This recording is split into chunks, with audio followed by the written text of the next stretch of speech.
두아디라 교회의 사자에게 편지하라. 그 눈이 불꽃 같고 그 발이 빛난 주석 같은 하나님의 아들이 이르시되 내가 내 사업과 사랑과 믿음과 섬김과 인내를 아노니 내 나중 행위가 처음 것보다 많도다. 아멘. 오늘 말씀의 제목은 깨끗한 그릇이 되라입니다. 한번 따라 하실까요? 깨끗한 그릇이 되라. 교회가 세상의 조직과 단체들과 다른 점들이 많이 있겠지만 그 중에 중요한 한 가지는 교회는 거룩함을 추구한다는 것입니다. 세상의 조직이나 단체들은 거룩함을 추구하지 않죠. 이익이나 성공을 추구합니다. 하지만 교회는 거룩함을 추구합니다. 거대함이 아니라 거룩함을 추구해야 합니다. 거대함을 추구하다가 거룩함을 잃어버리면 안 됩니다. 거룩함을 잃어버리면 세상의 빛과 소금이 될 수 없기 때문이죠. 그리고 교회의 주인 되신 하나님께서 거룩하시고 자녀된 우리에게 거룩하라고 말씀하시기 때문입니다. 데살로니가전서 4장 3절 말씀입니다. 하나님의 뜻은 이것이니 너희의 거룩함이라. 우리의 거룩함이 하나님의 뜻이라는 것입니다. 우리가 말씀으로 터키 성지 순례를 하고 있는데요. 당시 소아시아 지역에 있었던 7교회에 주신 말씀입니다. 오늘은 네 번째 두아디라 교회에 주신 말씀입니다. 7교회 가운데 이 두아디라 교회를 향해서 하나님께서 가장 많은 말씀을 주셨습니다. 칭찬도 많이 하시고 또 책망도 많이 하셨습니다. 먼저 칭찬의 말씀이 19절에 나옵니다. 내가 내 사업과 사랑과 믿음과 섬김과 인내를 아노니 내 나중 행위가 처음 것보다 많도다. 자, 이 말씀 한 구절에 무려 5가지의 중요한 덕목이 나옵니다. 사업과 사랑과 믿음과 섬김과 인내. 두아디라 교인들은 하나님을 위한 사업을 열심히 했어요. 아마 구제나 선교 사업이었겠죠. 그리고 에베소 교회가 잃어버렸다고 책망받았던 사랑도 있었습니다. 믿음과 섬김도 있었고 어려움을 참아내는 인내도 있었습니다. 여기서 중요한 것은 나중 행위가 처음보다 많도다.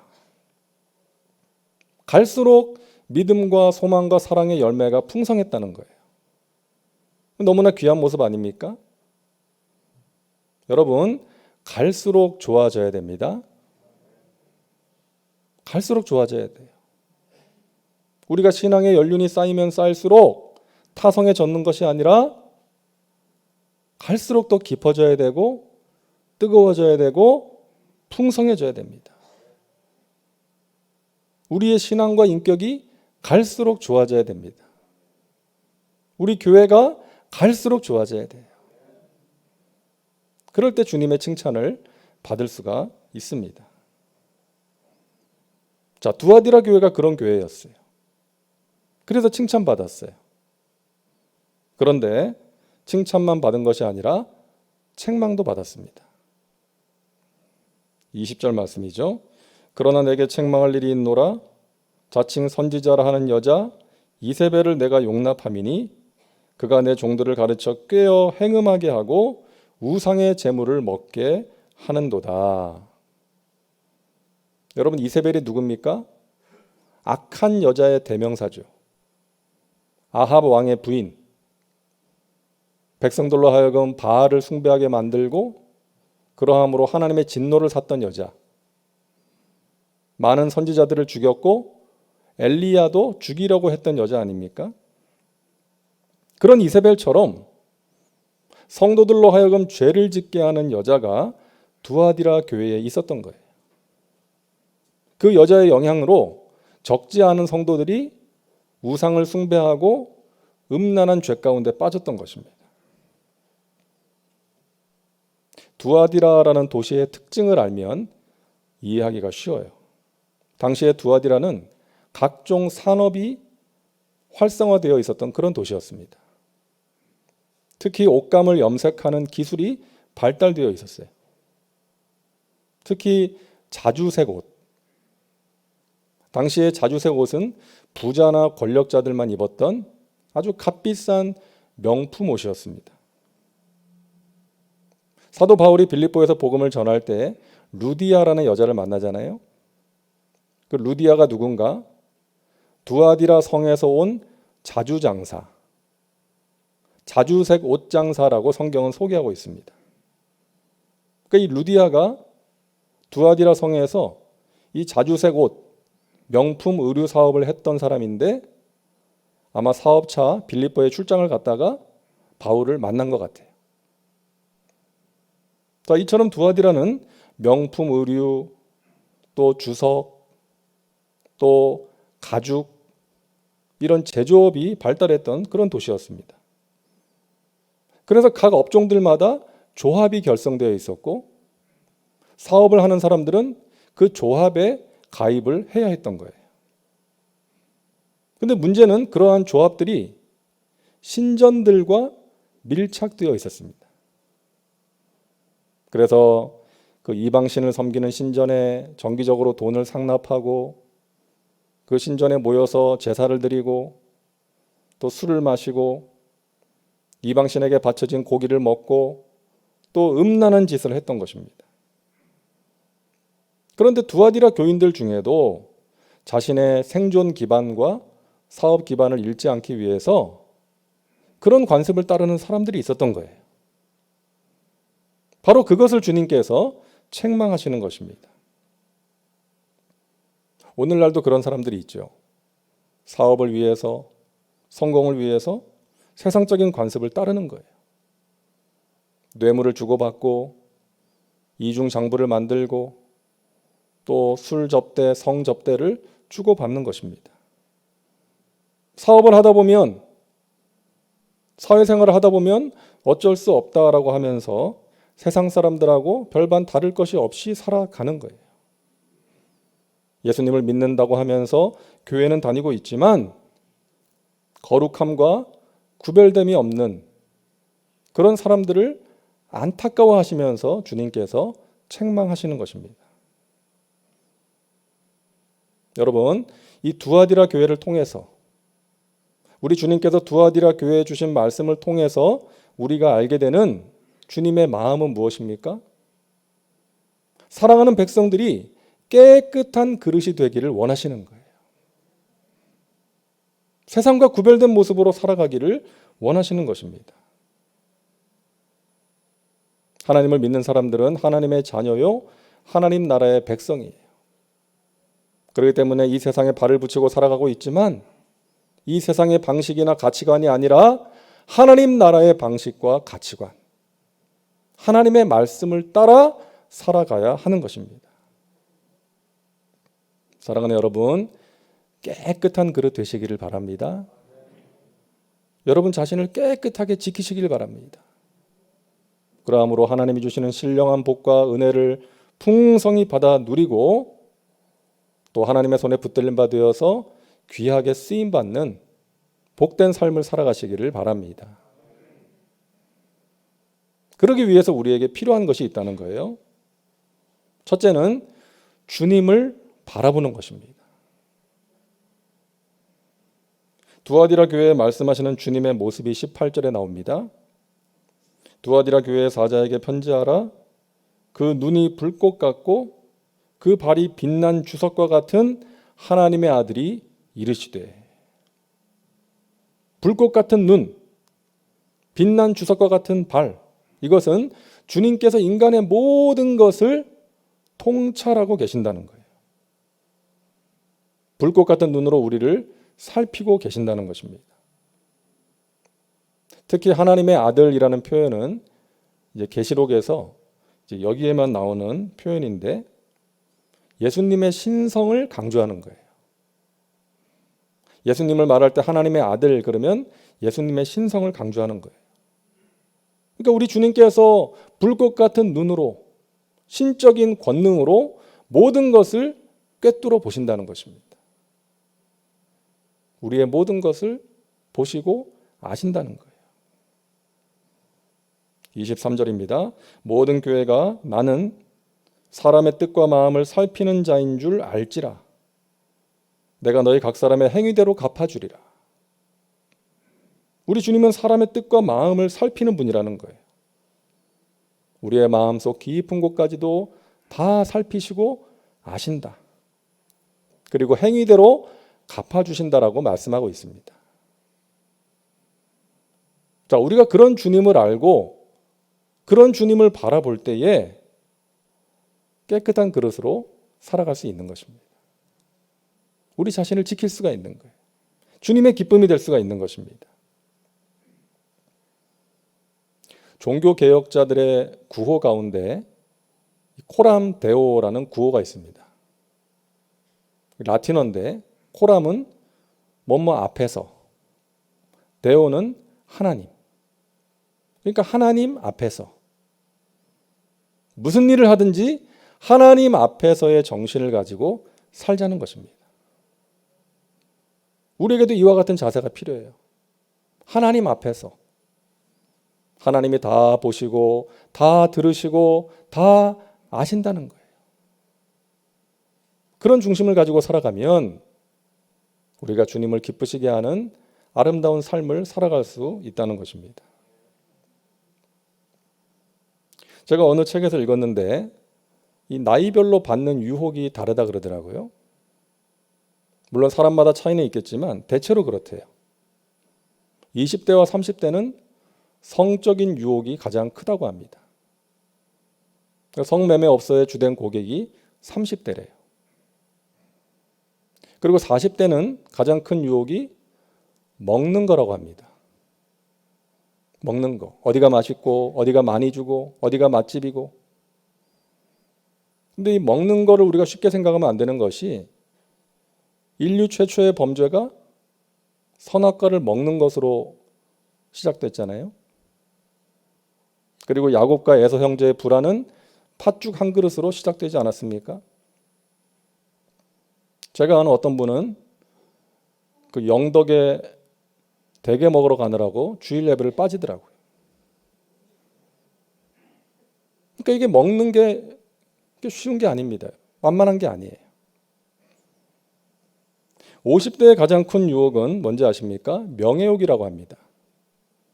그 50대가 주관하는 행사에 가보면 내빈 소개하는 시간, 감사패 증정하는 시간이 꼭 있다는 거예요. 그걸 보면서 20대가 비웃는데요. 아유, 감사패 줄 바에야 차라리 현금이나 상품권으로 주지. 근데 그런 20대가 50대가 되면 또 감사패 준대요. 자, 60대 이상의 가장 큰 유혹은 남을 망하게 하는 것이라고 합니다.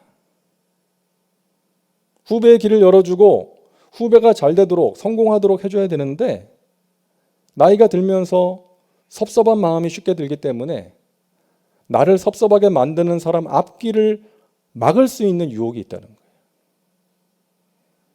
그러니까 나의 남은 힘으로 사람을 세워주고 그 사람의 앞길을 열어줘야 되는데 사람을 살리는 데 쓰지 못하고 오히려 죽이는 데 쓸 수 있는 유혹이 있다. 이런 글을 보면서 어느 정도 공감했던 기억이 있습니다. 여러분에게는 어떤 유혹이 있습니까? 하나님의 말씀대로 살지 못하게 하는 유혹, 나를 넘어지게 하는 유혹, 그런 것들을 이기기 위해서 우리에게 필요한 것이 무엇입니까? 불꽃 같은 눈으로 살피고 계시는 하나님을 바라보며 살아가는 것입니다. 그분을 의식하며 사는 거예요. 그분 눈치 보면서 사는 거예요. 이 눈치는 비겁한 것이 아니라 우리에게 너무나 중요한 것입니다. 하나님 눈치 보면서 사는 거예요.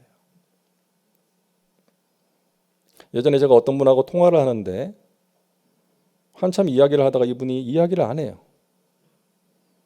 불러도 대답이 없어요. 그래서 전화가 끊어졌나 보다 하고 제가 전화를 끊었거든요. 근데 조금 있다 그분이 다시 전화를 했어요. 자기가 운전을 하면서 이제 통화를 하고 있었는데 앞에 교통 경찰이 보이더래요. 그 전화기를 살며시 내려놨다는 거예요.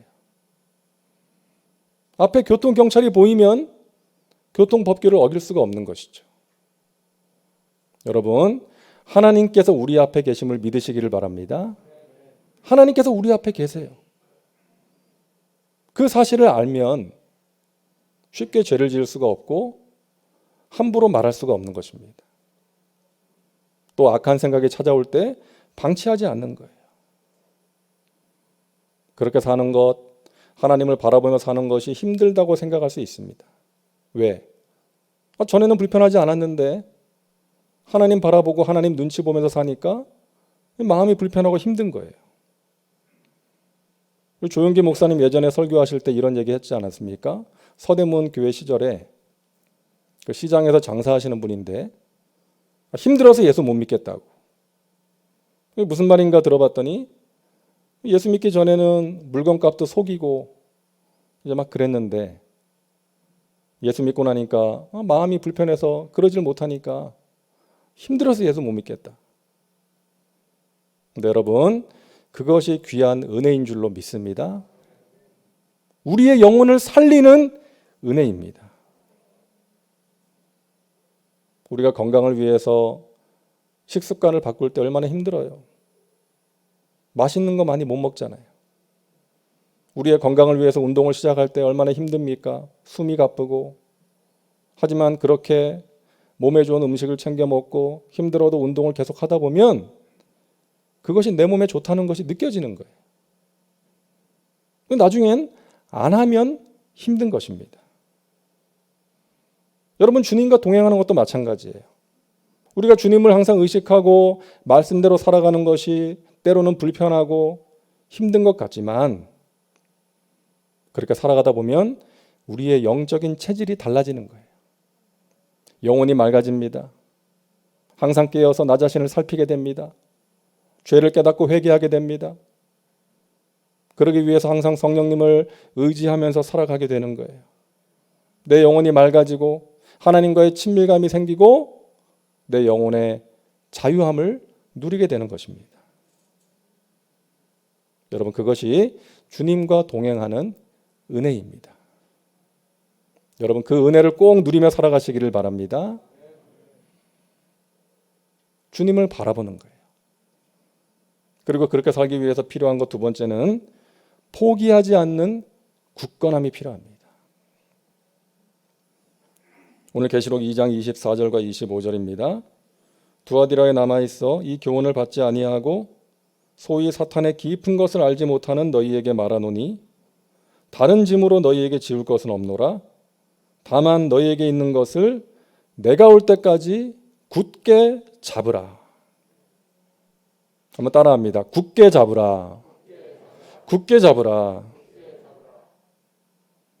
세상의 악한 것들에 물들지 않고 믿음을 지키면서 거룩하게 살고 있는 나의 백성들아, 너희에게 있는 믿음과 소망과 사랑, 섬김과 인내를 놓치지 말고 굳게 잡으라. 여러분, 하나님께서는 우리에게 내가 너와 함께 할게, 너를 도와줄게, 지켜줄게, 이런 말씀만 하시는 게 아니고요. 나를 의지해야 된다. 나를 붙들어야 된다. 믿음을 굳건하게 해야 된다. 마귀와 싸워야 된다. 이런 말씀도 하시는 거예요. 하나님께서 우리를 도와주시고 격려해 주시는 은혜가 있습니다. 그와 함께 우리가 하나님을 간절히 의지하고 기도와 말씀으로 하나님을 붙드는 결단과 실천도 필요한 것입니다. 이런 말이 있습니다. 변화란 단순히 과거의 습관을 버리는 것에 그치는 것이 아니다. 과거의 습관 대신에 새로운 습관을 익히는 것이다. 우리에게 안 좋은 습관이 있다면 그 습관을 버리기 위해서 새로운 좋은 습관을 익혀야 된다는 거예요. 우리를 영적으로 건강하게 만드는 습관을 가져야 한다는 거예요. 그런데 그 습관은 저절로 생기는 것이 아니라 시간을 투자한 훈련을 통해서 가질 수 있다는 것이죠. 얼마 전에 그 농구 스타인 코비 브라이언트라는 사람이 그 개인 헬기를 타고 가다가 헬기가 추락하는 바람에 세상을 떠났습니다. 아주 탁월한 농구 선수예요. 그래서 이 선수를 기리기 위해서 이제 이 선수가 달고 뛰었던 8번과 24번을 영구 결번했습니다. 이게 뭔가 하면 그 팀에서 이제 앞으로 8번과 24번은 아무도 안다는 거예요. 달고 뛰지를 않는 것입니다. 이 선수를 기리기 위해서 그 번호를 남겨두는 거예요. 근데 이 선수가 원래 8번을 달고 뛰었는데 24번으로 바꿨대요. 그렇게 한 동기를 제가 들어보았습니다. 읽어봤어요. 하루가 몇 시간? 24시간. 그리고 미국 프로농구에서는 공격 제한 시간이 24초래요. 그래서 나에게 주어진 이 시간을 내가 최선을 다해서 사용하고 싶어서 그래서 등번호를 24번으로 바꿨다는 것입니다. 그러면서 이런 말을 합니다. 우리 아이들은 몇 년간 내가 꾸준히 새벽 4시에 일어나서 훈련을 하고 집에 왔다가 다시 훈련하러 나가는 모습을 지켜보았다. 쉽지는 않은 일이었지만 아버지로서 우리 아이들에게 최선을 다해 노력할 때 이룰 수 있는 것들을 보여주고 싶었다. 이 선수가 타고난 천재같이 보였지만 사실은 사람들이 보지 못하고 알지 못한 그 노력하는 훈련의 시간이 있었다는 거예요. 그 시간을 들인 그 훈련을 통해서 탁월한 선수가 될 수가 있었다는 것입니다. 저는 오늘 말씀을 준비하면서 제 자신을 좀 생각해 봤어요. 나에게는 24시간 가운데 내가 정말 하나님 바라보며 말씀과 기도로 하나님과 동행하는 시간이 얼마나 되나. 설교를 준비하기 위해서 성경을 보고 말씀을 보는 그 시간 빼고 내가 개인적으로 하나님과 독대하면서 하나님의 말씀에 귀를 기울이는 그런 시간이 얼마나 되나 봤더니 얼마 안 되는 거예요. 아마 여러분도 저랑 비슷하지 않겠습니까? 물론 이 코로나 시대에 이 말씀과 기도에 많은 시간을 투자하시는 분도 계시겠지만 그보다 더 많은 분들은 분주한 일상 속에서 또 우리의 마음을 사로잡는 그 다른 그 무엇에 시간을 투자할 때가 많지 않습니까? 사랑하는 여러분, 시간을 들이시기를 바랍니다. 여러분의 시간을 구별해서 드려야 돼요. 하나님과 독대하는 시간, 하나님의 말씀을 묵상하는 시간, 간절히 부르짖어 기도하는 시간, 그 시간을 통해서 우리가 영적으로 건강해지고 우리 자신을 살필 수가 있다는 것 여러분 기억하시고 꼭 결단하고 실천하시기를 주님의 이름으로 축복합니다. 내가 나에게 주어진 시간을 어떻게 사용하느냐에 따라서 내 인생이 달라질 수 있는 거예요. 자, 그리고 여러분 또 한 가지, 우리가 깨끗한 그릇으로 살기 위해서 필요한 것은 거룩한 삶을 격려할 수 있는 동역자입니다. 우리 개인적으로 거룩한 삶을 살아가는 그 노력에는 한계가 있다는 거예요. 그럴 때 필요한 것이 서로를 체크해주고 격려할 수 있는 사람이 필요하다는 것입니다. 사도 바울은 말합니다. 디모데후서 2장 22절에 또한 너는 청년의 정욕을 피하고 주를 깨끗한 마음으로 부르는 자들과 함께 의와 믿음과 사랑과 화평을 따르라. 함께 서로 선행을 격려하고 믿음을 굳건하게 해줄 수 있는 거룩한 동역자가 필요하다는 거예요. 사랑하는 여러분, 여러분을 거룩함에서 멀어지게 하는 사람을 가까이 하지 마시고 여러분에게 영적인 도전과 은혜가 되는 사람, 거룩과 선행을 함께 격려할 수 있는 사람, 나를 영적으로 이끌어줄 수 있는 그런 사람을 여러분 가까이에 꼭 두시기를 바랍니다. 요즘 같은 코로나 시대에 우리가 하나님을 놓치기가 쉽지 않습니까? 이 주일에 간절한 마음으로 하나님을 예배하는 분들은 그렇지 않겠지만 우리가 자칫 잘못하면 주님을 놓칠 수 있어요. 마음의 우울함과 답답함을 가지고 살아갈 수 있다는 것입니다. 여러분, 주님을 굳게 붙드시기를 바랍니다.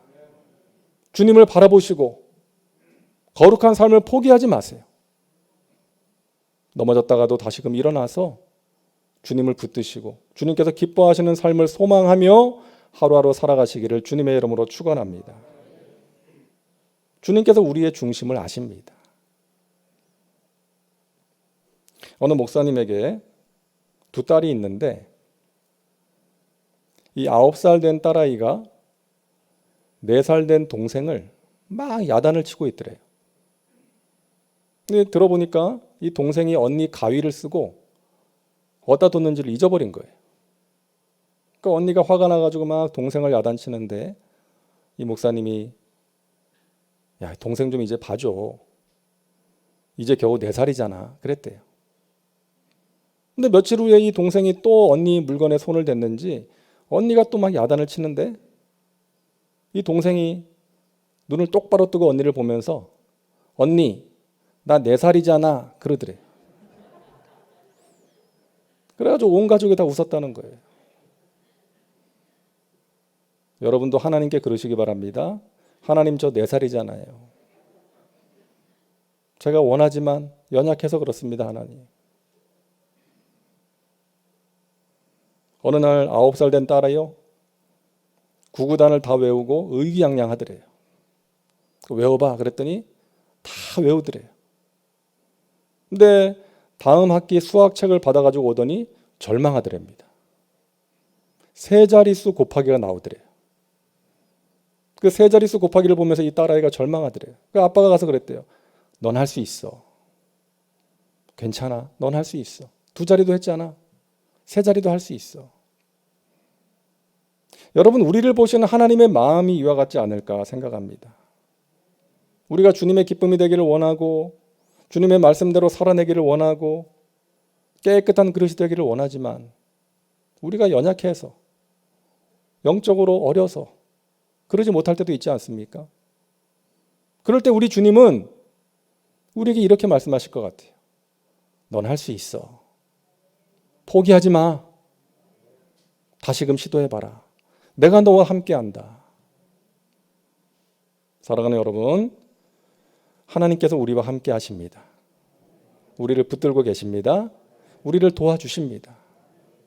우리의 연약함을 아시고 우리의 연약함을 도와주시는 보혜사 성령께서 날마다 순간마다 우리와 함께 하시고 우리에게 새 힘을 공급해 주심을 믿으시기를 바랍니다. 오늘은 어린이 주일인데요. 우리 사랑하는 자녀들과 손주들에게 여러분 무엇을 물려주시겠습니까? 영적인 유산을 물려주셔야 되지 않겠어요? 그러기 위해서는 여러분들이 보여주셔야 됩니다. 무엇을? 하나님의 말씀을 소중하게 여기고 하나님의 말씀대로 살아가는 모습, 깨끗한 그릇으로 살아감으로 하나님이 주시는 그 신령한 복과 은혜를 받아 누리고 나누는 그 모습을 우리의 자녀 세대들한테 보여줄 수 있어야 돼요. 우리 교회 목표 4번이 뭡니까? 다음 세대를 세우는 교회예요. 이게 순서대로 하다 보니까 4번이 되었는데 사실은 1번이에요. 이 목표는 우리 교회만의 목표가 아니고요. 수많은 교회들이 목표로 삼고 기도하고 있는 내용이에요. 왜? 이게 안 되면 미래가 없기 때문에. 여러분, 다음 세대를 세우기 위해서 어떻게 해야 됩니까? 예산을 많이 투자하면 돼요? 아니죠. 우리가 그들에게 보여줘야 됩니다. 예수 믿는 사람들이 어떤 사람인지를, 예수 믿는 사람들이 어떻게 살아가는 사람인지를 우리 다음 세대한테 보여줘야 돼요. 왜냐하면 우리 자녀 세대들은 말만 듣고 움직이는 세대가 아니거든요. 아마 여러분 세대는 뭐 부모나 선생님이 말씀을 하시면 그 말씀에 순복하는 그런 세대 아닙니까? 근데 우리 자녀들은 그렇지가 않아요. 그 어른들의 말과 다른 모습에 여러 번 속았거든. 그 말은 안 믿어요. 자기들 눈으로 확인할 때에 마음이 동하는 세대가 다음 세대입니다. 그래서 우리가 사랑하는 자녀들, 다음 세대를 영적으로 세우기 위해서 우리가 정말 목숨 걸고 기도해야 될 줄로 믿습니다.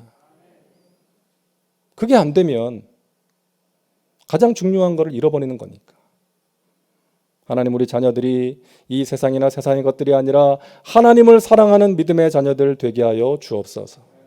성령으로 충만하여 하나님 기쁨이 되는 삶을 살게 하시고 하나님의 능력의 손에 붙들림 바 되어서 귀하게 쓰임받는 우리 자녀들 되게 하여 주옵소서. 그러기 위해서 우리가 기도해야 되고 기도만 할 것이 아니라 우리의 삶의 모습으로 그들에게 보여줄 때에 그들이 우리 부모 세대를 보고 영향을 받아서 하나님의 은혜를 소중하게 여길 줄 알고 그 은혜를 사모할 줄 아는 믿음의 사람이 될 줄로 믿습니다. 여러분, 깨끗한 그릇으로 살아가는 것 포기하지 마시기를 바랍니다.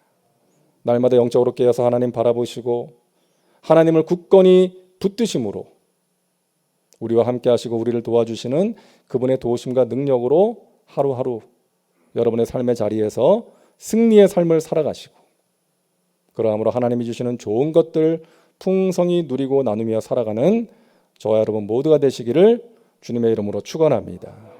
축원합니다. 기도합니다. 하나님, 깨끗한 그릇이 되기를 원하시는 하나님의 마음을 알게 하시니 감사합니다. 아버지 하나님, 우리를 유혹하는 많은 것들이 있고 우리가 하나님 말씀대로 살지 못하는 연약함이 있음을 주님 아시오니 날마다 능력의 손으로 우리를 붙들어 주시고 하나님의 그 말씀을 따라 살아갈 수 있도록 인도하여 주시옵소서. 우리 사랑하는 자녀들에게 영적인 유산을 물려줄 수 있도록 우리가 그들에게 예수 믿는 사람이 어떤 사람인지를 보여줄 수 있게 하여 주시옵소서.